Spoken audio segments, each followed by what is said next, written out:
আসসালামু আলাইকুম। তোমাদের অনেক শুভেচ্ছা ফিএমআই ইউনিভার্সিটির পক্ষ থেকে। আমরা আজকে নতুন একটা সমস্যা নিয়ে আসছি। এখানে আমাদের তিনটা বিন্দু দেওয়া আছে, 5,7 -1 -1 এবং -2 6। বিন্দু তিনটি পি বিন্দু হতে সমদূরবর্তী হইলে এর স্থানাঙ্ক কত। এর আগে আমরা একটা অঙ্ক করে এসেছি অলরেডি, যে এক্স অক্ষের উপর একটা বিন্দু পি এবং সেটা দুইটা বিন্দু থেকে সমদূরবর্তী হইলে পি এর স্থানাঙ্ক কত। সেখানে দুইটা বিন্দু ছিল এবং আর একটা শর্ত ছিল পি বিন্দু এক্স অক্ষের উপরে অবস্থিত। এখানে তেমন কোনো শর্ত নাই, পি বিন্দু যেখানে সেখানে অবস্থিত হতে পারে এবং এই বিন্দুগুলো হতে পি বিন্দু সমদূরবর্তী। তো আমরা প্রথমেই ধরে নেব, ধরি প্রথম বিন্দুটাকে আমি এ ধরে নিচ্ছি, এ 5,7 বি -1 -1 সি -2,6 এবং আমাদের পি বিন্দুটাকে আমরা একটু ধরে নিলাম আলফা কমা বেটা। সেখানে আলফা কমা বেটা আমাদের নির্ণয় করার উদ্দেশ্য থাকবে। তো এখানে হিসেব অনুযায়ী পি এ সমান পি বি সমান পি সি। ওকে, আমরা প্রথমে দুইটা শর্ত নিয়ে কাজ করি, যে প্রশ্ন মতে পি এ সমান P B. So root over আমরা এখান থেকে লিখছি আলফা -5 তার হোল স্কোয়ার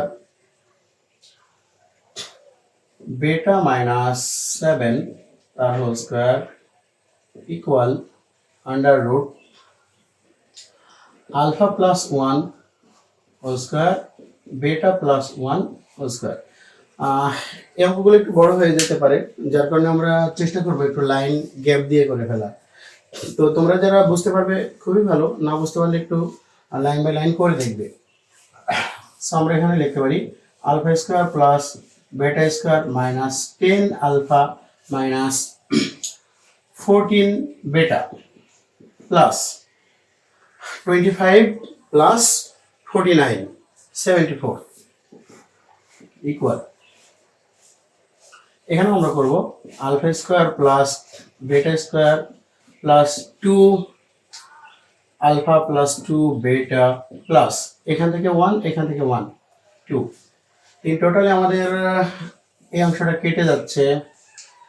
এই অংশটা কেটে যাওয়ার পরে আমরা বাকি অংশটা একদিকে নিয়ে আসছি, তাহলে -10 আলফা আর এখান থেকে 2 আলফা আছে, আমি একবারে -12 আলফা লিখলাম, -12 আলফা -16 বেটা প্লাস 72 ইকুয়াল 0।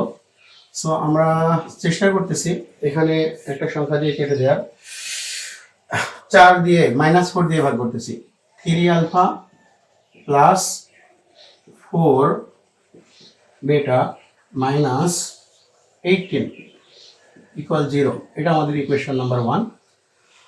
আমরা আরো একবার এই পি এর সঙ্গে পি এ সমান পি সি লিখবো। আবার P A equal P C under root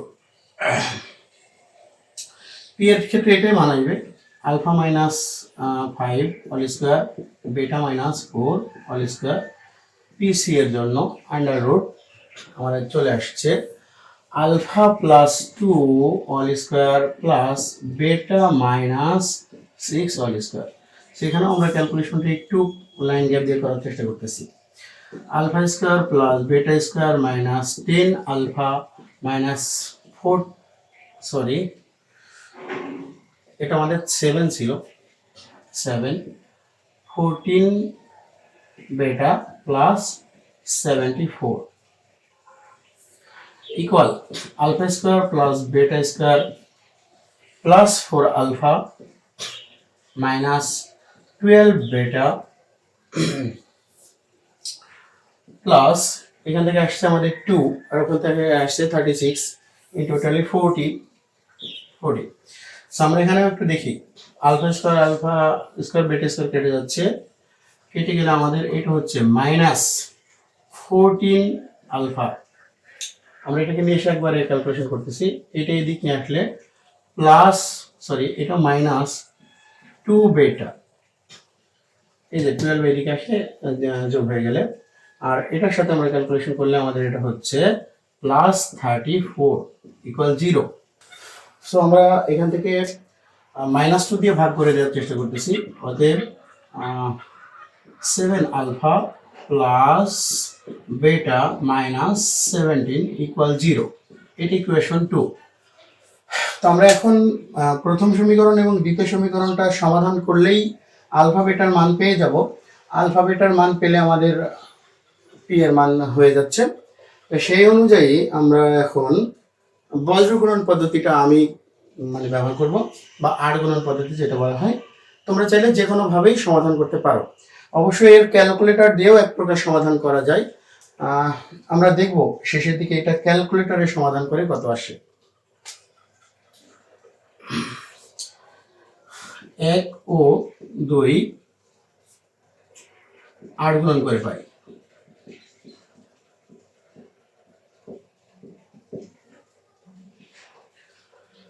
so 8 গুণন করলে আলফা বাই -68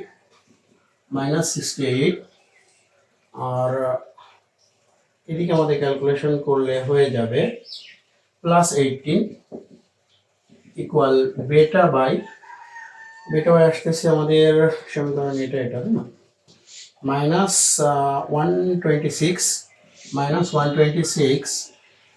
প্লাস 51 1 বাই, আমরা যদি এই দিক থেকে দেখি তাহলে 3 -28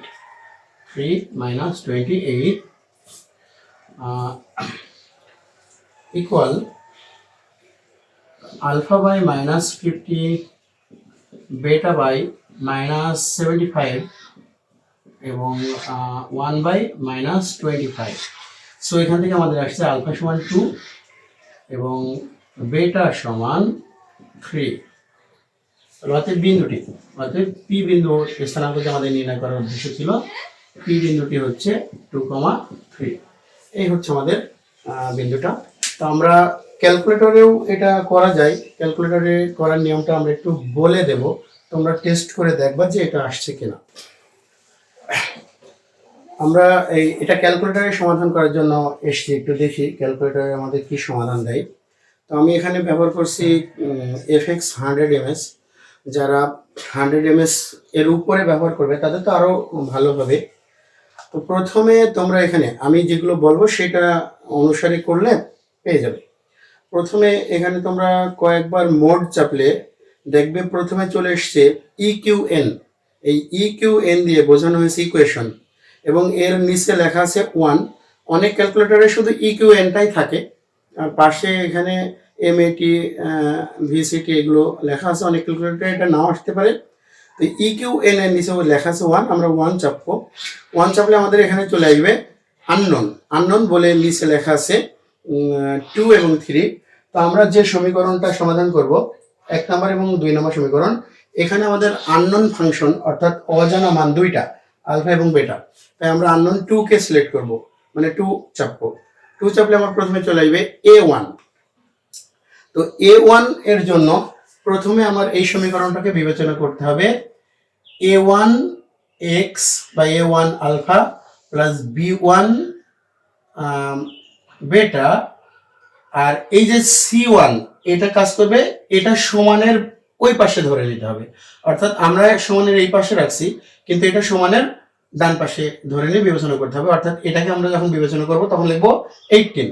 এবং এটার ক্ষেত্রেও A1 A2, এটা A2 আলফা প্লাস B2 বেটা, আর এটাকে ওইদিকে 17 নিয়ে যাব। তো এগুলো তো আসলে সমাধানের বিষয়। এখানে এক্স ওয়াই থাকার কথা, যদিও আমরা এক্স ওয়াই ধরি নাই। তো A1 এর মান আমাদের আসছে 3 সমান চাপলাম, তারপর B1 চলে আসবে, তোমরা দেখবা B1 এর মান 4। আচ্ছা, C1 চলে এসছে জিজ্ঞাসা চিহ্ন দিয়ে। তো C1 হিসাবে এটাকে ওইদিকে নিয়ে যেতে হবে 18। তো 18 আমরা পেয়ে গেছি। এবার A2 চলে আসছে। A2 এর মান আমাদের 7, B2 এর মান হচ্ছে 1 এবং C2 এটাকে ওই পাশে নিয়ে যে বিবেচনা করতে হবে 17। তাহলে তোমরা দেখতে পাবা এক্স এর মান চলে আসছে 2। অনেকজন যদি এখানে দেখো তাহলে এক্স এর মান চলে আসছে 2। আচ্ছা, আর একবার সমান চাপলে আমাদের ওয়াই এর মান চলে আসছে 3। অনেকজন যদি দেখতে চাও এখানে ওয়াই এর মান চলে আসবে 3। তাহলে আমরা পেয়ে গেলাম 2,3 এই বিন্দুটার সমাধান। সো এটা আমাদের এইভাবে ছিল। আমরা চাইলে ক্যালকুলেটর ব্যবহার করেও করতে পারি, যেহেতু এই অঙ্কগুলো বড়। তুমি যদি ডিরেক্ট লেখো যে 1 ও 2 এর সমাধান করে পাই 2,3, তাও হয়ে যাবে। আমরা একটু দেখানোর চেষ্টা করছি এবং এই ক্ষেত্রে দেখানোটাই ভালো আমার দৃষ্টিতে।